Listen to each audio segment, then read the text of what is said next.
the meeting notes if you'd like to be added as an attendee. With that being said, our announcements for the today are, it was just KubeCon EU in Valencia, which Edric and I got to go to, which was very exciting.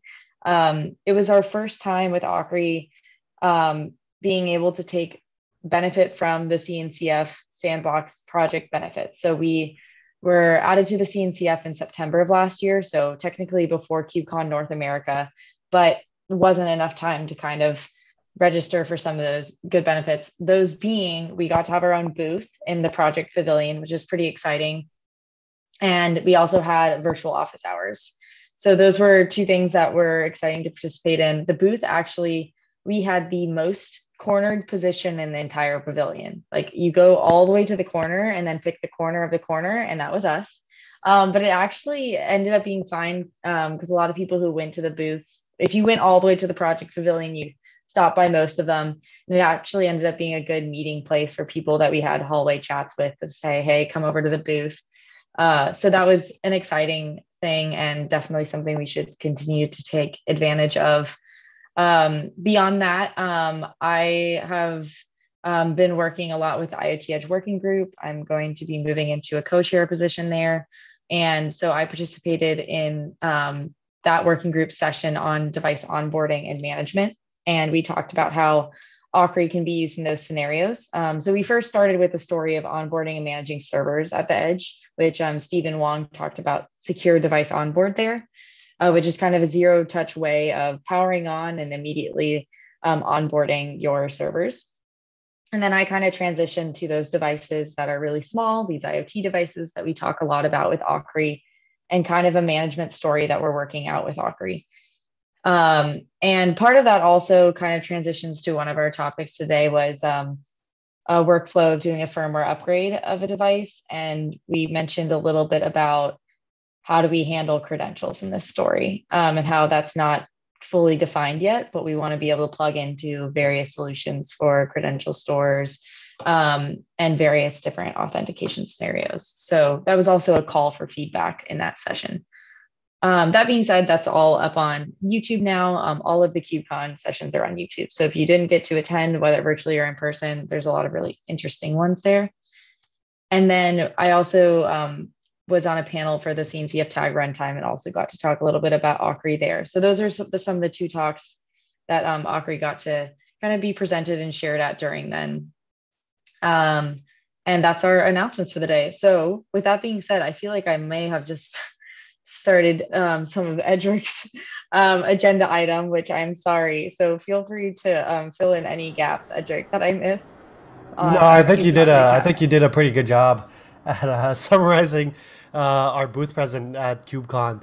Like you said, corner of the corner, but surprisingly, we had a lot of foot traffic on the Friday afternoon, which you'd assume people would be out on the Valencian beaches and hanging out. But yeah, we got actually the most traffic during the Friday afternoon, and a lot of different kind of folks around the industry that were interested in Akri, like some folks from camera companies, smart building companies, all the way to like we have a sort of like virtual sandbox demo company that came by and was like, hey, we'd love to sponsor you. You can run our demos on our platform, and you can embed them into your docs, and now your customers can just like play around with the sandbox, like have an environment already set up, so they don't have to set up any of Akri's kind of infrastructure. They can just go and try things out, which is super cool. I just actually had the meeting with the salesperson right before this meeting, and it's going to be an exciting collaboration there. And yeah, I think Kate pretty much covered everything else. Yeah, I think we got several. There's always a mix of people interested in Akri, from researchers who are trying out new innovative technologies to there was a lot more factory floor people using OPC interested in kind of building out solutions there. So it's always a good way to kind of get a sense of where are most powerful scenarios. So with that being said, unless there are any questions about KubeCon takeaways, I think we can transition over to you, Andrew. Yeah, cool. Yeah, so I'm the product manager for Cloud Native Edge at SUSE in Rancher. And actually, Mark is here as well. He's one of our architects. And yeah, so basically one of the things that we're doing at the edge at SUSE is really working on kind of that zero touch, zero trust provisioning of the node. So basically the way we're doing is you would set up you would install our OS and onto your nodes and then be able to ship those out to the location and on site. And then from there, be able to turn around and then provision those into different clusters and basically giving all the tools to do that along with eventually FIDO device onboarding compliance whole workflow. And then being able to do basically high confidence over the air upgrades of the entire stack, all the way from OS and firmware to the workload and Kubernetes and everything on up. So that's kind of what we've got going right now, but going into the future and where Akri is super interesting to us is we want to expand both directions, right? We want to go further lower and start being able to take advantage of like your bare metal, ILO, iDRAC, that type of technology, but then also go further up and start allowing for as much as we can, basically having everything be declarative. So you've got your rule set and even have automation so that nodes can group themselves into clusters. So basically, you turn on a set of nodes in say a retail store, and we should be able to detect that those nodes are on the same L2 network, join them into a cluster, and schedule all of any workload that you need. Have that turn around and immediately then actually be able to pull in all of your connected devices without ever having to specifically set up anything for like a location, right? Because say you've got 10,000, 100,000 locations, you're not going to do that manually, right? So it all has to be based on rule sets and bits of automation. So yeah. So one of the things, and I think where SUSE can give value to the Akri project is both through we can kind of get that initial bootstrapping of Akri onto the cluster through Fleet, because we can, as soon as a cluster comes up and is managed by Fleet, we can immediately just lay down Akri and everything gets scheduled as needed.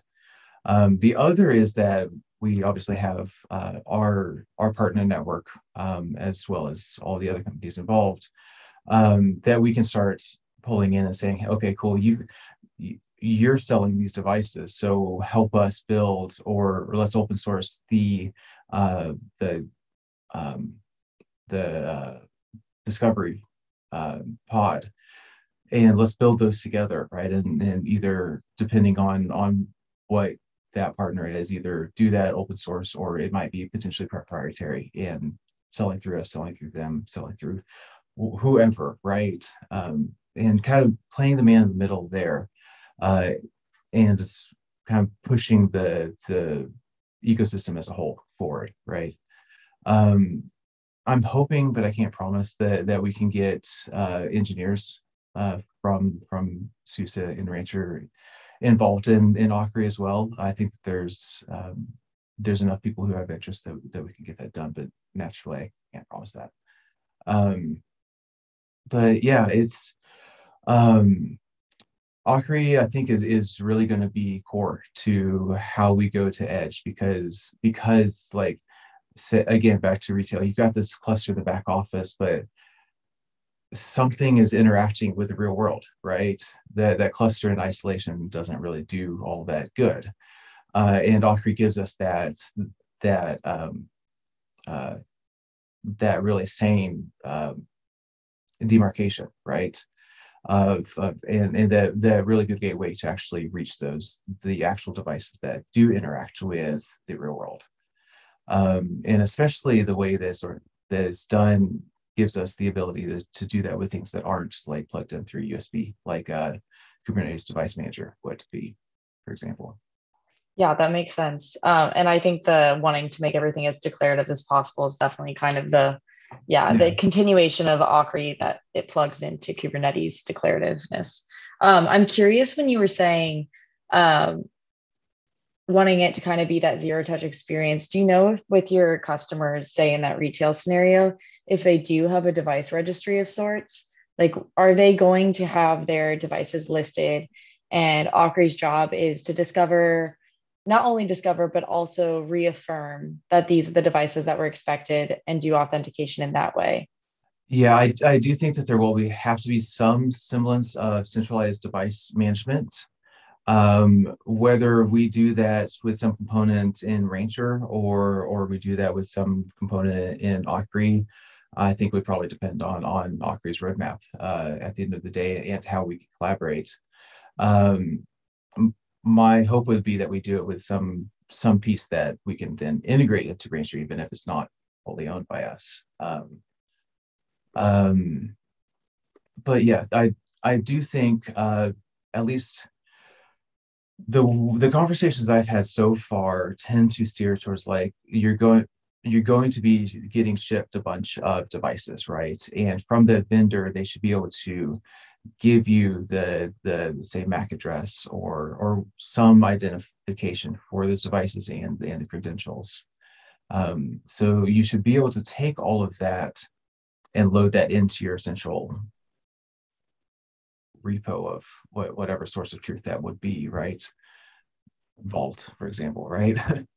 um, and then Yeah, yeah, and then when Akri discovers that device, it would then have to go in, go, okay, how do I authenticate? Is this a trusted device? And you would have to somehow make that be a two-step process. makes Um, sense. Mark, were you going to chime in here?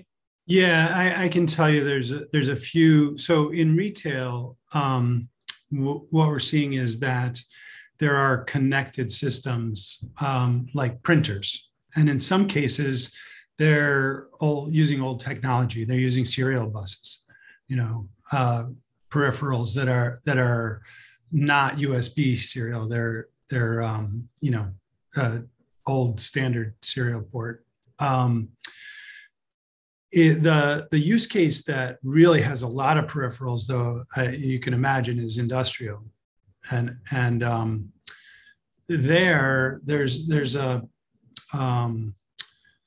open consortium called Industry Fusion Foundation, and they are trying to bring together tool builders, the factory floor, and the sort of users of the operational technology to create a vendor agnostic solution where they absolutely need inventory, and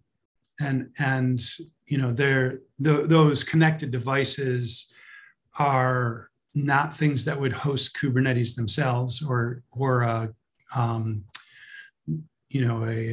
kubelet. They're not going to be agents of Kubernetes even. So they would definitely need this peripheral content. So that's kind of the two areas where I think we're seeing it right now. So those serial scenarios, is that probably then followed up as a recommendation as that should be a prioritized discovery handler, is enabling those type of scenarios? I mean, we've heard a lot about requests for Modbus as well. And I think it's also helpful to know what should we be prioritizing discovery handler wise. I don't know if that's something that we have the scope to take on, but that's something that we have the scope to, Right. prioritize in the community and see who's interested in taking it on in those senses. Yeah. So in automotive, CAN bus is one of the major protocols, and then in retail, those serial devices. So we have this one really large fast food chain that is global, and they have, I guess, places in Europe and other foreign countries where there are regulations about what printers they can use, and so they have to stick with like these old systems. Plus, they're franchisees, So those people don't want to pay for anything they don't have to. They're like, my printer works. Why do I need a new printer? And so I think there is a lot of it out there, but it's the project as a whole, like putting together a system that uses what Andrew is about to demo and includes device discovery would be amazing. It would solve their problems, but it doesn't really exist yet. So should it be prioritized? I don't know the answer. There's a bunch of industry verticals where each of these protocols would be relevant. And in energy, they have these like 2-wire protocols that some of it, it's like I2C or SM bus, but others is just like their own like protocol. So it's not even like you could add, they'd have to add something on their own. They'd have to have an interface to build their own. Yeah, and I think when it comes to serial or those type, the protocol is going to be is not going to be standardized enough to write like a single discovery handler, unless if you could do a discovery handler that is just the framework for how to do the handshake and some way to pass through some description of the handshake to the handler, right? Yeah, no, that's an interesting point. And I think right? I think knowing what is specialized enough that it just needs to be other people making their own and just ensuring that that is well documented. We could even have a document that's along the lines of, okay, you're looking at supporting a protocol a serial protocol. Here's maybe a quick start to get you going on that. That's an option.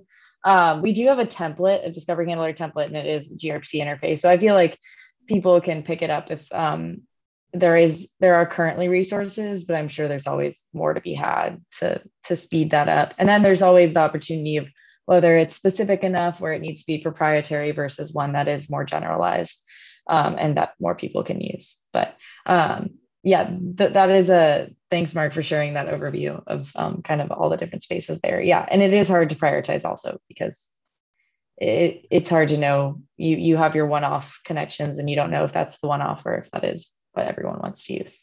Right. And I think that you have to break it down by vertical, and then each individual enterprise is going to have their own opinions. So there's a lot of data there to figure out what's actually should be a priority. And I heard you mention demo. Andrew, did you want to share a demo? That's always an exciting word that gets me to perk up. I didn't have a demo. Oh, sorry. I thought you were. I didn't know it was just a conversation. I thought you were going to demo something. Yeah. I mean, I could definitely walk through. I have actually everything documented for my demo, so I could walk through kind of the cradle to grave of what this would look like. Sure. Okay, cool. Let me bring up let me find that in GitHub.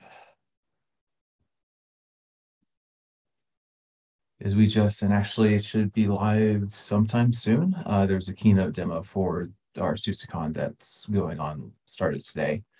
So let me share my screen. Oh, can you let me share my screen? Yes, sorry. No worries. 1 second.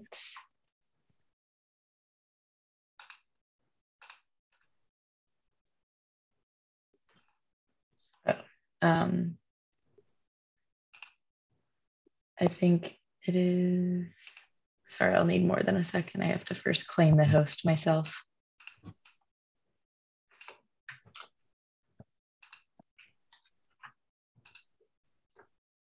I think we could have a blooper reel of just all the times that we switch hosts. Yes, okay, you should be able to share your screen now. Okay, cool. Let me try to find the right. Okay. You should be able to see a GitHub. Yes, Cool. we can see it. Okay, so basically the way it works is we kind of set everything up On the front end, honestly, this is a lot of prep, and then everything just kind of was automated past that. What you need up front is a Rancher Manager installed. I just have one running on a DigitalOcean droplet pretty quickly. You need obviously a computer with a USB port or VM that you can pass through. We did run into some weird issues with passing through USB cameras with ESXi. I don't know. It was strange. You obviously need a USB camera and a computer that can run commands. So the preparation kind of starts with we've got a tool called Elemental that allows you to manage your operating system as an OCI image. So basically we package up a version of SUSE into an OCI. Everything's open source, and actually I think we even have a build that does Fedora and Ubuntu as well. So you could pretty easily take that. We roll in some logic on how to actually call home into your Rancher environment so that then you can actually manage those nodes, those machines before they're even Kubernetes nodes via Rancher. With that, you actually get some kind of cloud init type functionality on that part. So you can kind of set up your nodes as you want, and then you build an ISO out of all of that information. Again, it's all automated with some tooling. Eventually, that will actually all be done inside of Rancher as well. Again, all this is open source, so you can kind of steal pieces as you need. And then you set up Fleet to, what all do we set up Fleet?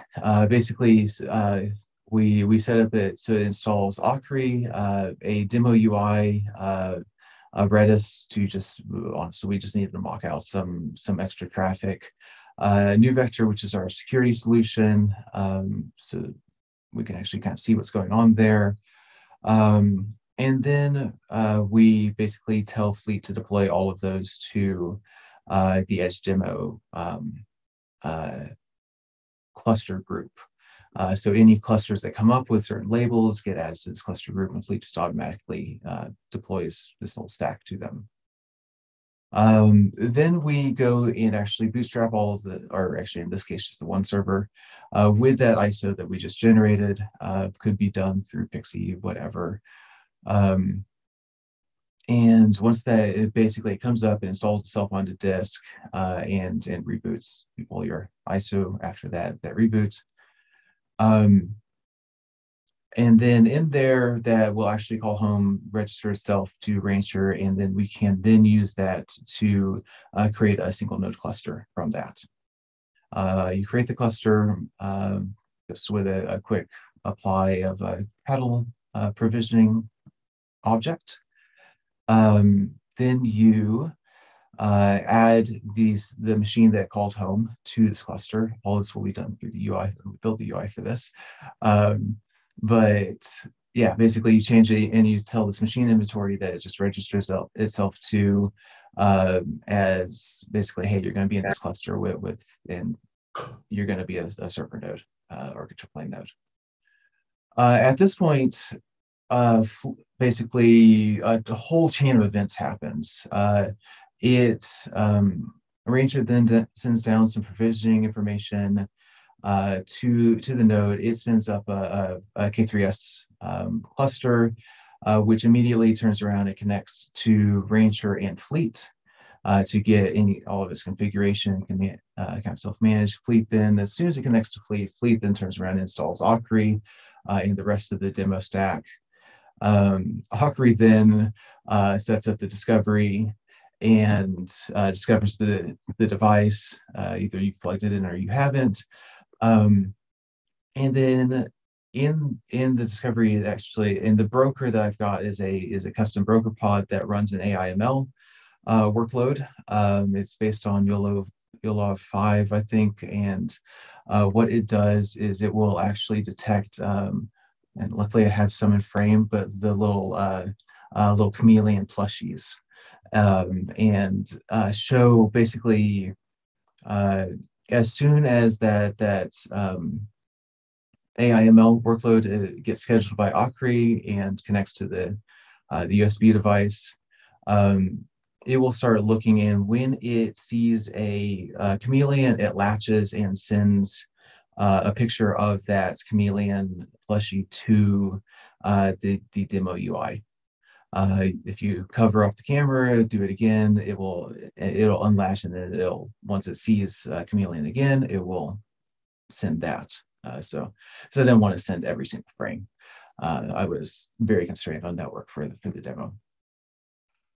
But yeah, so that's kind of the end-to-end demo of like basically at the eventually you should be able to like have your hardware vendor for the servers that are going actually load this bootstrap image.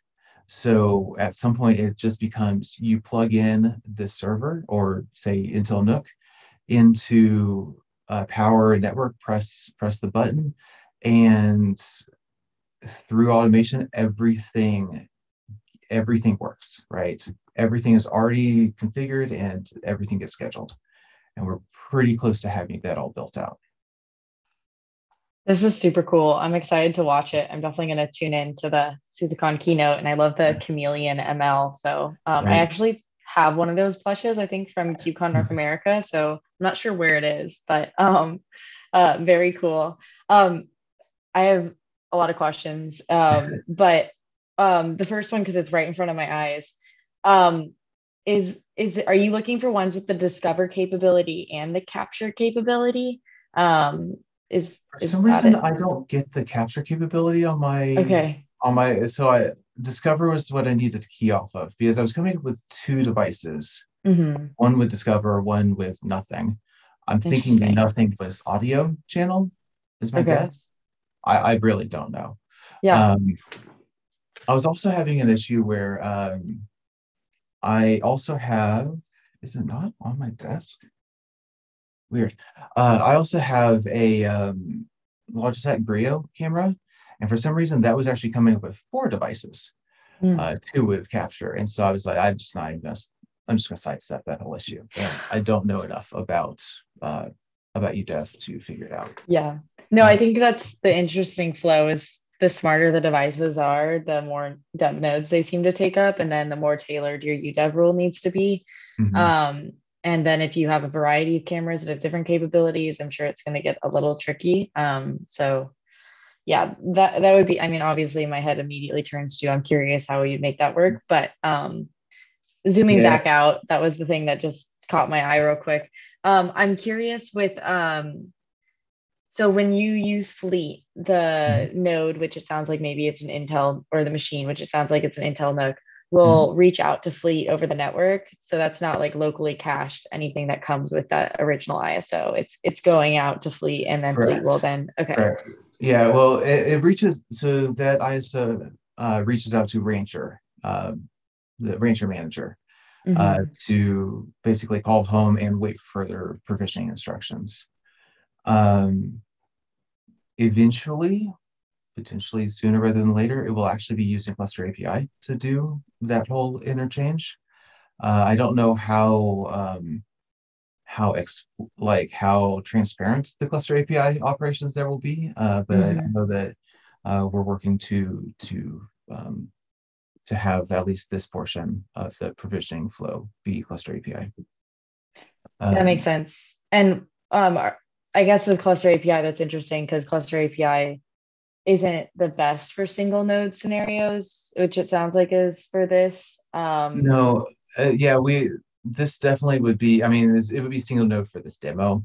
There are some customers that do want to use single node clusters, knowing that they're not going to be HA. That's a whole other conversation. But what we've seen is a lot of people with 3 node, some people with 5 nodes. We're also seeing a lot of people who are asking for 2 node clusters, which Kubernetes just really doesn't like.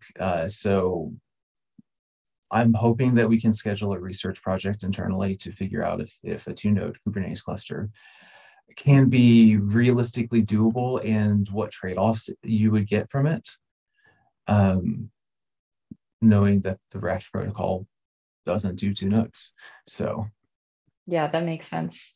And I guess this is kind of an aside note, but if you're doing with like constrained devices and you're trying to use CAPI to do upgrades, I know that right now it's mainly rollout, but there is a working group within CAPI that's starting to kind of figure out the in-place upgrade scenario there.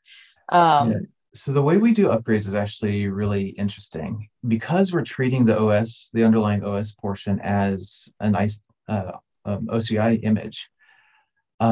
We actually do a bank upgrade or bank switch for upgrade. So we lay down a different partition with the contents of the new OCI image, and then switch basically the grub labels of the active and passive partition, reboot, and now you've got your new OS running with all of the Kubernetes, etcd, persistent volume store, all of that in a persistent volume. So it's really just a really fast upgrade. Your OS is now switched out. And if it doesn't come online in long enough, then it goes, okay, something failed, switch again and reboot.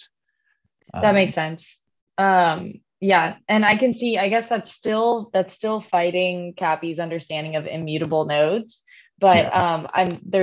And I think that's a similar workaround that the working group is trying to figure out is if you do that like kind of A/B update scenario, like what is that breaking CAPI and how do you make sure your like machine state is somewhat stable and in compliant? But using the OCI image is like a very interesting way to do it.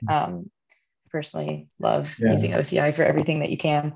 The fact that we're actually booting into an OCI image, right? It's not even like running the OCI on top of something else.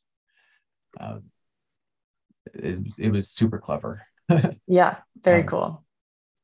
I want to make sure other people can ask questions. I have more I can ask if other people don't.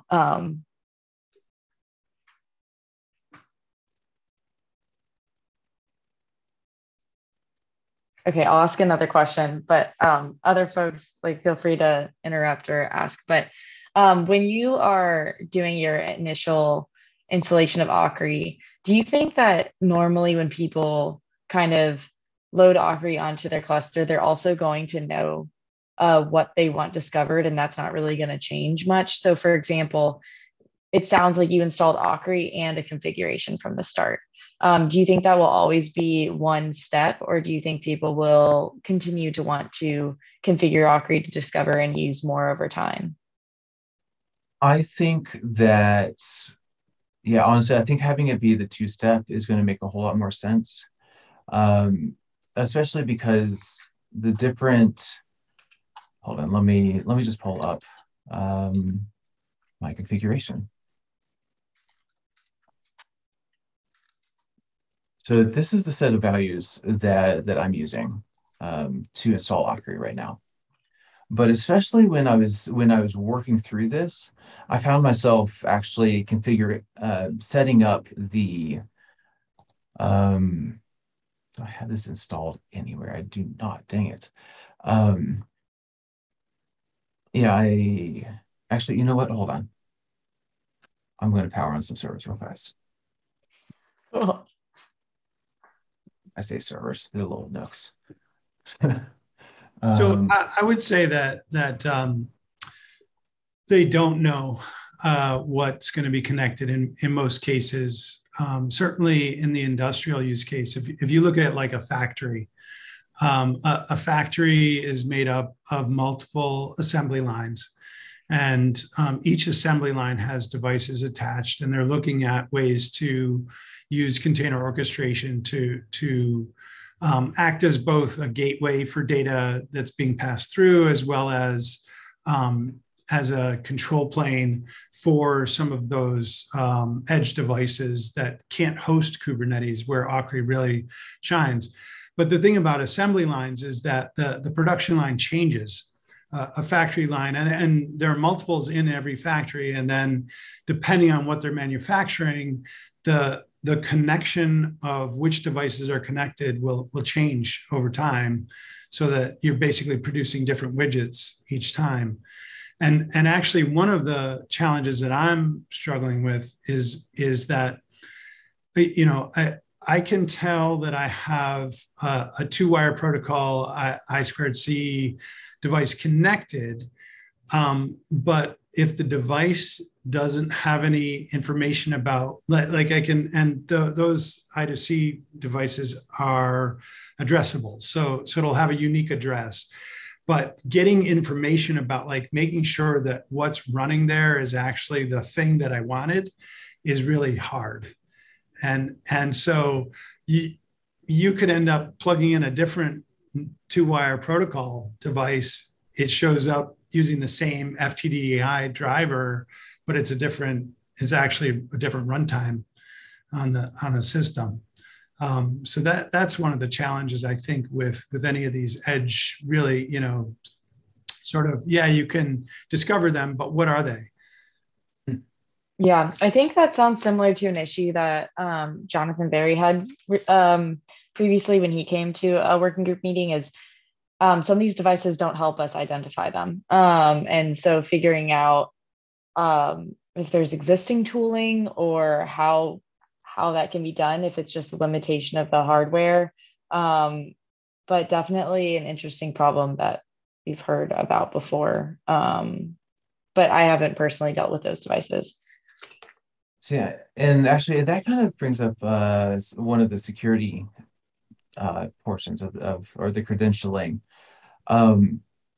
Having basically allowing for that inversion control where vendors of the actual devices themselves would have an easy way to build the discovery handler, or having, yeah, basically moving that outside of Akri's problem is probably the best way to solve that, right? By making sure that the APIs that Akri presents and the workflows that Akri allows gives whoever's actually building the device or that integration all the tools that they need.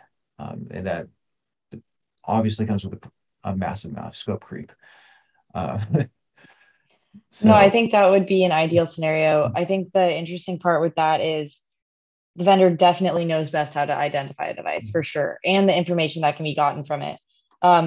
I wonder about the credential scenario too, because it's not just the discovery handler that needs credentials, it's also whatever end application Akri is deploying or broker that Akri is deploying. And so whatever solution the vendor chooses for credentials for discovery handlers should probably be the same one that the brokers are using. And just making sure that fits, because that's two different parties. One party is designing the discovery handler, the other party is designing the broker. And so it definitely would be some collaborations to figure that out. mm-hmm.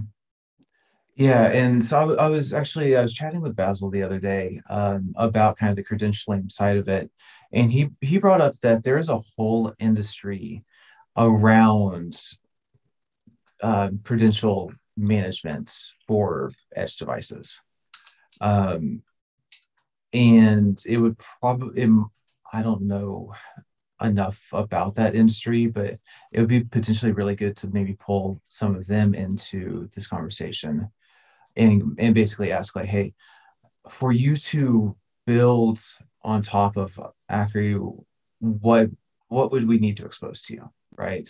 Mm-hmm. What does that workflow need to look like? Because they're the ones who know the security implications of any design choice, but at least better than I would, right? So I would imagine that Akri kind of needs to tailor to their needs so that they become part of the ecosystem. At least expose the right APIs, right? Yeah.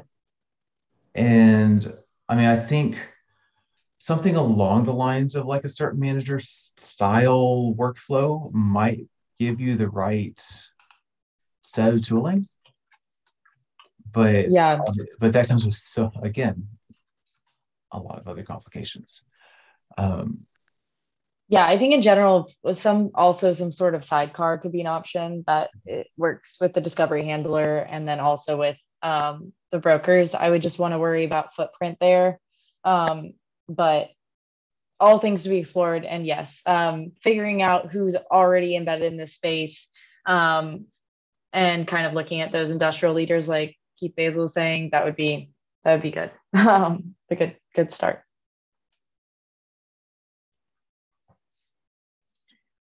I have a question about, you guys mentioned Automotive and CAN bus protocols. Do you have like existing scenarios that kind of tackles that part, or like, I'm curious to know a little bit more about this space.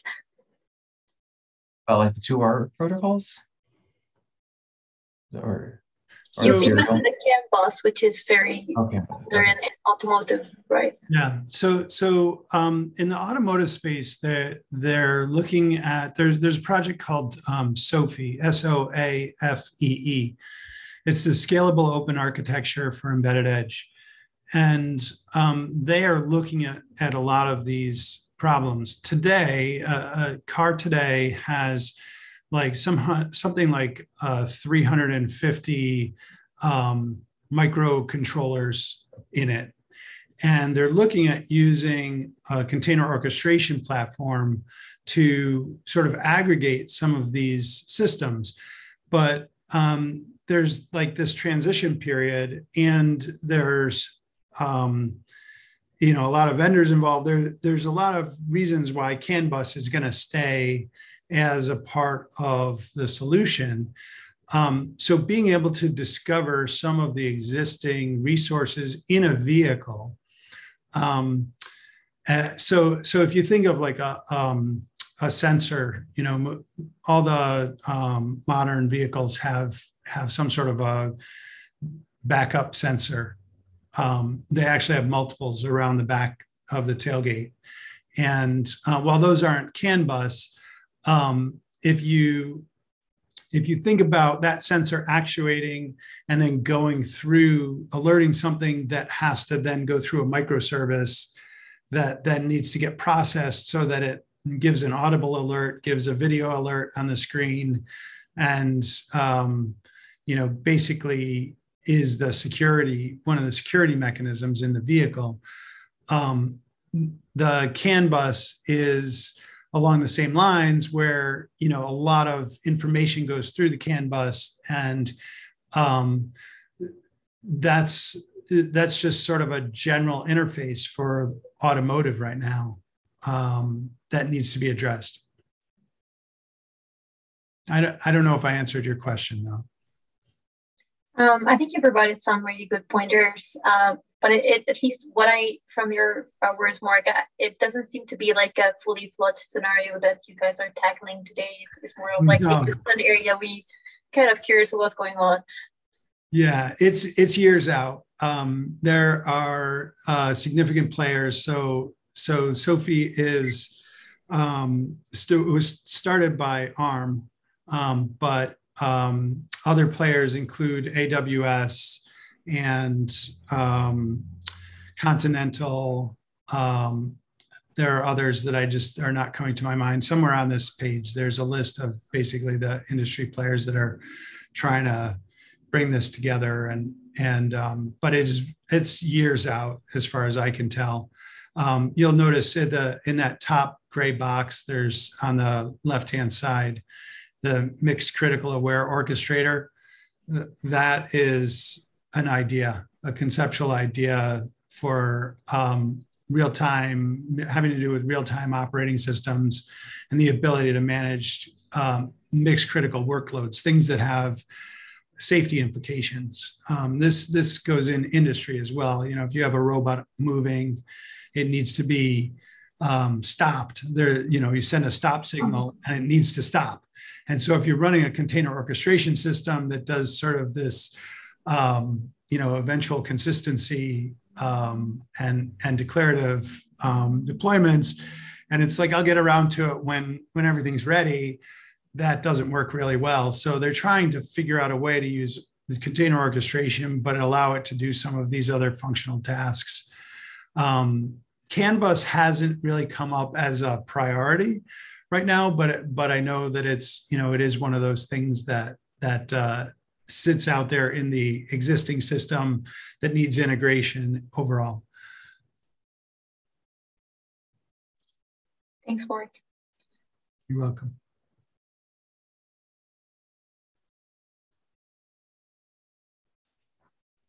Andrew, did you get your server up and running?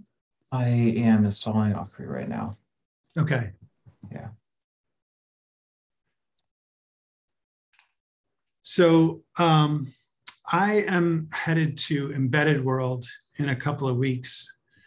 And SUSE has a booth there. And I'm going to do a demo there of a robotic arm that is the configuration. So it's something I built. It has an Arduino controller, and it uses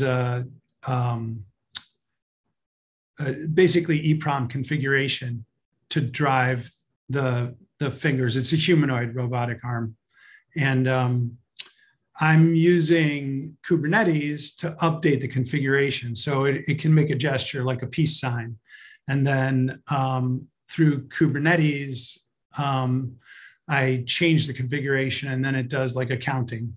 The hand will do a count. I have not yet integrated Akri into the device discovery, but it's kind of like the kind of thing I feel like I can do on the airplane if I need to on my way over to the conference. So I haven't really been like, I have a lot of other pieces that I'm trying to put together, but it should also feature Akri when I get it all together. Very cool. Is that OPC-UA, I'm guessing, with the robot, or what protocol is that? Yeah, it's just I2C protocol. Okay. I forget why I even started it, but so years ago I built this. I 3D printed a robotic arm, and it's driven off an Arduino. And then somewhere in the past couple of years, I discovered that I could. I basically wrote a program to manage I2C configuration and allow me to basically build programmatically, change what's happening on a system using that. And it's kind of all coming together now where I can use container orchestration to modify that configuration. The other thing they're doing at this event, so we're Intel is sponsoring our booth, and they have this, it's a air, I forget what they call it. It basically detects particles in the air and just spits out all this data. And so it's a data collection unit, but it will also be connected through this system.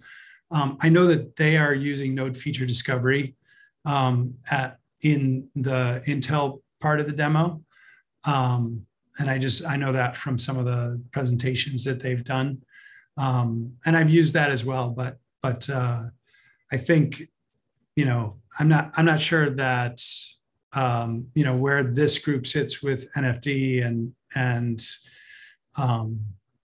whether the projects would merge or whether they're divergent or that sort of thing. But yeah, I think NFD is really interesting. It seems very focused on the local devices scenario, like using, and so that's kind of when we explain the separation is their focus on local devices, we're focused on network-based devices. But I think there is an opportunity there in the sense of NFD, it takes a different approach. They do node labeling while we use device plugins, and device plugins are beneficial because we can then explicitly manage usage and also make sure that the brokers have access to that connectivity information by default. So when you request that resource, it has it. I think it'll be interesting. I think the next phase is going to be the dynamic resource manager, which is there's a Kubernetes enhancement proposal up for that. And I could see that being where things head, is it makes a more declarative UI in the pod spec for saying, oh, I don't want just this device. I want this device with these properties. And so I could see it's going to be an interface that Kubelet advertises instead of the device plugin interface. Like the device plugin interface will still exist, but it'll be another interface. So that's kind of what I've been looking at. But I do think, I mean, it would be interesting. We should probably sync up with the NFT folks just to kind of figure out if there is an integration point there, and how to scope that. Yeah. How's it going there, Andrew? I am for some reason just failing at YAML. I've been off for the last couple of days, and so No worries. Yeah. No worries. I will say I have to hop off right at 9. But yeah, we still have, you know. Was there a change in YAML structure for the values.yaml by any chance? Not in the values.yaml, but the Helm templates did get changed in a recent PR. So you might be hitting a bug.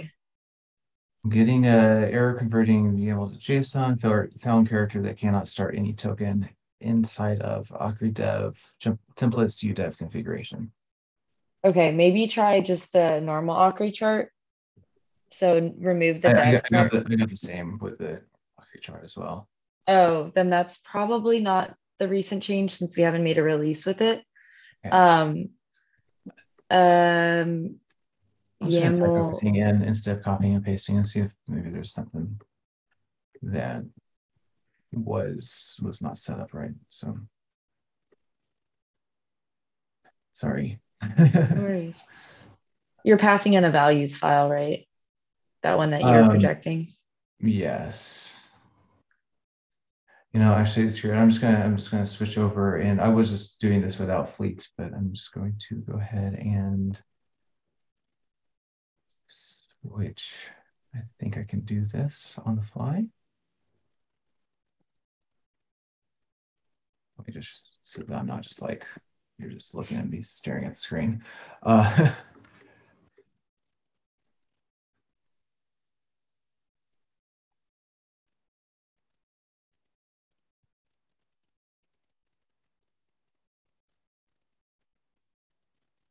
And that cluster should be alive. Don't remember which nook it is.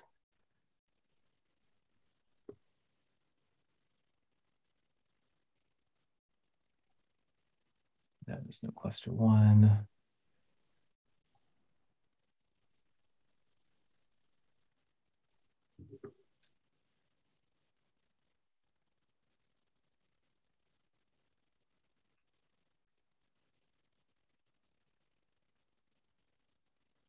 Yeah, even with the known values that Cool. have worked before. Do you mind scrolling a little? Yeah, I'm just gonna resize fast.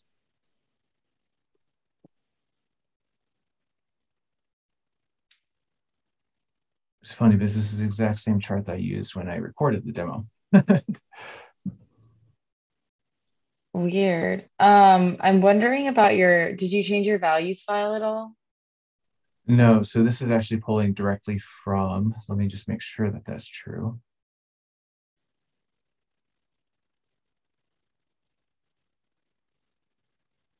It's pulling directly from. Plus you're using a packaged version of Akri. So if it's the same packaged version you had, it should be the same.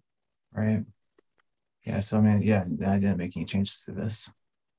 Did you add that to do after the fact? I think that shouldn't be a problem. Oh, you are using the Akri dev chart, it looks like here. I'll just edit this. There was a reason I switched to it, I think because I was seeing a different issue and I, just in case, switched over to the dev chart. Makes sense. But we should see.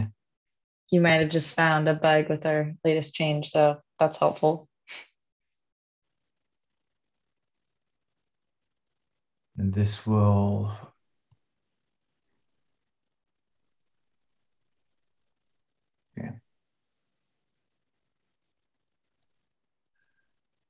we'll see this roll real fast. Oh, there we go. Right as I click away.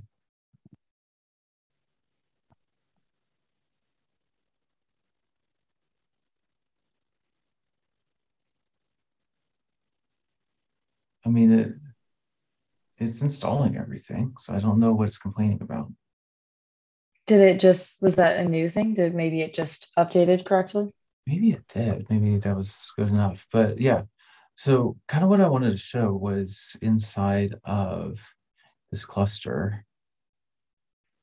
Well, I got to reload so that it finds the new CRDs that just got installed. Yeah, this like the configurations from Akri, I think those, like, I think most people will probably install Akri, but without any configurations, and then set up the configuration YAML separately, kind of in the second phase. Because at least for me, I found that one, I ended up, especially to diagnose stuff, I ended up like setting a bunch of things that you couldn't set through the Helm charts. Especially like earlier on, I was playing around with ports quite a bit. I was playing around. There was a lot of things that I was I like set up whole like custom pod spec with like with its own sidecars and everything. And you couldn't, because I wanted some tracing. And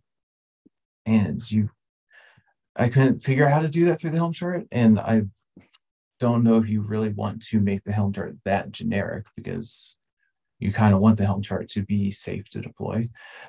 So I think having the kind of two phase of you deploy the system and then you deploy the configuration on top of it, at least to me, makes the most sense. Yeah, I think that's kind of the flow we were thinking too. And there also could be a set of configurations that maybe, I guess I was thinking if you wanted it to be kind of a continuous thing, having maybe some configurations that you have readily made that you can then add later or something. But right. yeah, And that makes honestly, sense. and this gives away that like a vendor of a hardware product could say, here's configuration for my product. And that would kind of the entire stack in a very nice way. Yeah, I like that a lot. That's a really cool idea. Yeah. I unfortunately also have to drop, but this has been, I personally feel like a very productive conversation. I've really enjoyed seeing the integration that you have here. And also, I'm definitely going to check out the keynote. Y'all are welcome to keep chatting and stay on the call. But yes, I will need to drop. Cool. And I'll probably make a point to come to these monthly and put this on my Awesome. schedule long term. Great. Yeah. All right. Thank you. See you. Well, bye, everyone. Bye.